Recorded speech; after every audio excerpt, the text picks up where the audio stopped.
it's MK and I am back for part 2 of cleaning up my Mesk, and this is just basically gathering up the tools that I have found on my desk. I have ribbon, I have inks, I have sprays, stencils, stamps, dies, floss, I think is what that's called, trays, lots of other things. I still have trays full of stuff. I only brought in the trays that were already empty. I have pastes, punches, just a lot of things that need to be put away. So the first thing that I always do is I always organize it by subject, right? By what it is. So I put all my stencils in a pile. I put all of my stamps in a pile, dies in a pile, so on and so forth, inks, sprays, everything goes in a pile, because then I know that it is easier for my brain to compartmentalize everything and then know exactly, okay, I can put these 3 things away together in one spot because it's on this side of the room. I can do the same thing. So I'm going to start with my paints and put those away. I can also put my inks away because that is almost in the exact same general area, but really it's not. So I'm going to put my inks away first, then my paints, then my punches, because they're right there. The next thing I'm going to do is take my floss, and I have a rat's nest. So this used to be my mother's floss, and before she was very adamant at counting cross stitch, right? And so she would use 1 strand, 2 strands, 3 strands, depending on what the pattern says to use. So I have a lot of leftover little bits on each little spool that I just take off and then I put back on depending on if I can use it or not. Sometimes I can use it, sometimes I can't. But for the project that I was doing, which I think this was for the rainbow, I just really didn't want to mess with any of it. I wanted one solid piece that I could use for the entire rainbow instead of having to start and stop, which it didn't happen, but it's okay. That was the plan anyways. And I ended up with this huge mess. And one of the pinks I could not find a match to. And then it ended up being not even the pink that I needed. I mean, just all sorts of different weird things for the pinks. And so I ended up throwing one of the pinks away because I couldn't find a match to it.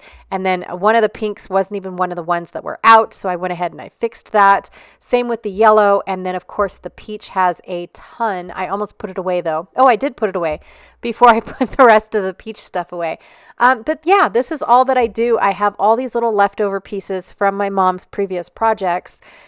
From her cross stitching. And so if I use them, I use them. If I don't, then I just wind them back up unless they're so small that really I couldn't use them in the first place. So I end up throwing them away. So that is just it. I do put everything else away, like my ribbons and my twine. I do end up putting all of that away, and everything goes in different spots in my room. Some of the stuff goes in my scrap box. Some of the stuff goes in the little bins that I have hanging on pegboards. So it just depends on where it goes in my room. I like to have my things in order in my room, but I also like the idea of being able to walk and go get it, because then I get a little bit of movement and exercise throughout the day. If not, I would be very stationary in my room. So here I am going to go ahead and take these brand new dies and stamps that have not been put in the packaging that I have. I have like a universal packaging.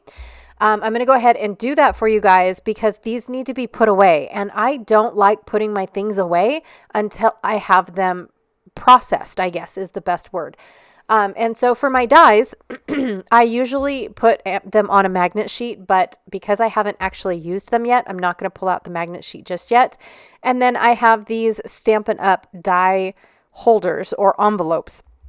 They are from Stampin' Up! Dies that I get that have a matching stamp set. And so what I do is I end up taking the stamp set and the die and putting it in an Avery L folder, as opposed to trying to stick the stamp set inside this harder plasticky folder. It's not hard folder, but it is a little bit more stiffer and can stand the dies than the Avery L ones can. I've noticed with Avery L that they when I put a die set inside with my stamps and I put the dies on the wrong side poking to the Avery envelopes, they do put an impression in them. I try to put my stamps towards, not my stamps, but my dies towards the backing piece of my stamps, if that makes sense. So there's a piece of plastic in between the dies and the stamps, and then that way they're not facing the Avery Elle pocket.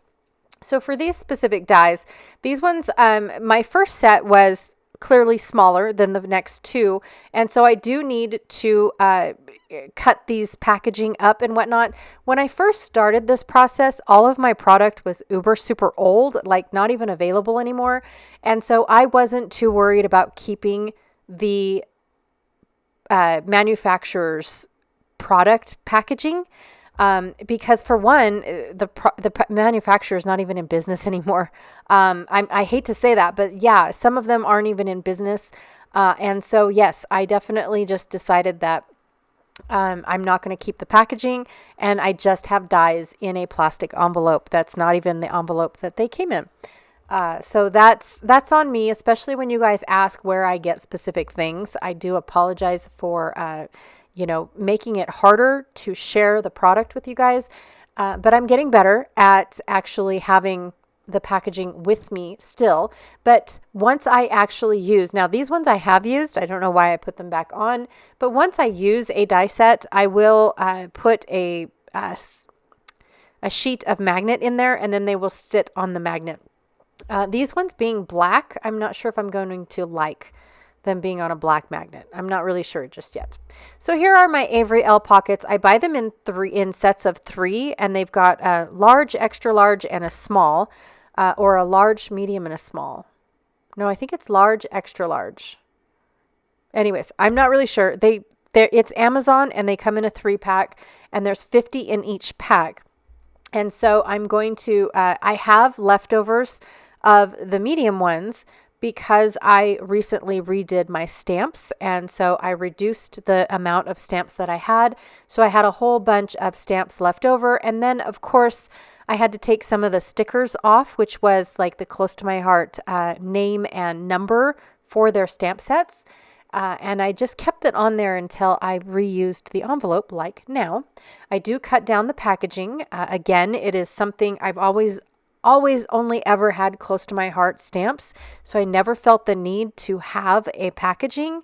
But now I'm collecting All in Create. And of course, now I have Arden stamps. I think I have a Vicky Boutin stamp set, a Heidi Swapp stamp set, some not even sets, or a stamp from Heidi Swapp, things like that. And so now I'm feeling like I need to keep the packaging as well, especially when some of the product is still available to purchase. So I'm just cutting down the packaging so it fits inside the Avery Elle pockets, and I have trimmed these pockets down to fit Stampin' Up! Not envelopes, stamps. So that way they're just a hair, I think they are half an inch shorter. I didn't like that flap up at the top. And as I go on in life, I feel like, I know things change quite a bit in my organizing, but I felt like that was such an extra step that I honestly just don't do that anymore. I bringing out my fuse tool and making all these pockets so that way they are uniform to the manufacturer's stamp. It just to me seems like it's a lot, even though I do like the fact that all of my Avery pockets are the same size. They just are a little bit taller. So I haven't brought out my fuse tool in quite some time. So I'm not really sure what I'm going to do next. Like this one here, I probably would have used a fuse tool to make them not so square. But in reality, it's like I'm okay with the fact that they are all the same width. So all my Avery Elle's are the same width except for the extra large. The extra large ones are wider and taller, and they are in their own little bin because they don't fit in with my my smaller pockets. So I'm okay with those guys because they're all together. But when it comes to these ones here, the Avery Elle pockets are just short and tall and stubby, that sort of thing, but they're all the same width. So I really like that. No, they're not. I see that they're not. I thought that they were. I thought that's why I kept them the way that they are, but nope. They don't look like the same width. All right. So anyways, I just called myself a liar. It's okay. They look like they're the same width though. But anyways, I had to go and get 2 extra large ones because I had an extra large stamp set. And while I was putting away the ones that I just packaged, I found more that were not they were put away, but not in the Avriel pockets. And so I thought, you know what, I need to do this. This is something that I am doing. And so I need to do this. I have had this deep focus stamp set from All and Create for over a year, and I've used it. It's well loved. I just cannot believe that I have not stuck it in an Avriel pocket just yet. So I also have a couple other stamp sets that I have collected over the years, and not years, but over the year, and have not put them away just yet. So I'm going to go ahead and quickly put these guys in. And these ones that I'm putting, those ones in, these stamps that I'm putting in are actually in Brutus Monroe pockets. They're a little bit smaller than Avriel and a little bit thicker in plasticky bits. So these ones here are the extra large pockets that I actually cut down to a square, so they fit my close to my heart stamps as well. So my close to my heart stamps came in a 6x6, and the Avriel pockets are, I want to say, 7x9. And so I wanted to trim them down to be a 7x7. And so I'm reusing these ones that I had already cut down. And I have a whole bin full of reusable envelopes for my dies that I bring into my stash, as well as stamps, because I do go through my stamps probably about every, 4 or 5 years. I go through all of my stamps. I stopped buying them for quite some time, and then I got onto this All and Create kick, and I just absolutely love all of these different mixed media stamps. And so I know that I have these guys, and that's pretty much the end of like my stamps. Like I just told myself I'm happy with the stamps that I have. I don't really think that I need any more because my space is only so big. And that has always been a rule in my craft room of this is the allotted space and I will not go over it. Every now and then I go over it 1 or 2, but then that just means that I need to destash, right? So, and I do destash based off of, what my tastes are and all that stuff. So I am coming up to a close. This is the last little bit that I have. And then I will go and put these away off camera. I just wanted to share that with you guys that, when I am sorting through all the things that I need to be putting away, I always pile everything up and put them in likeness, because then it makes it easier for me and a lot less stressful of grabbing one thing, putting it away, and then grabbing another thing, and then finding out that you had 2 of the same things out and you just missed it. So it's just a really cool step that I like to take when completing this type of cleanup. So anyways, I hope this was helpful. I know you guys didn't get to actually see where I was putting the stuff away, but honestly, once it is all sorted out, which is the most important part, once it is all sorted out, putting it away is actually the easiest part, because you already have a spot in your room for it, right? Or at least I do. All right, you guys, again, thank you so much for joining me in this big, huge cleanup. I will see you in a couple days for day 3. And thanks again, and I'll check y'all later. Bye.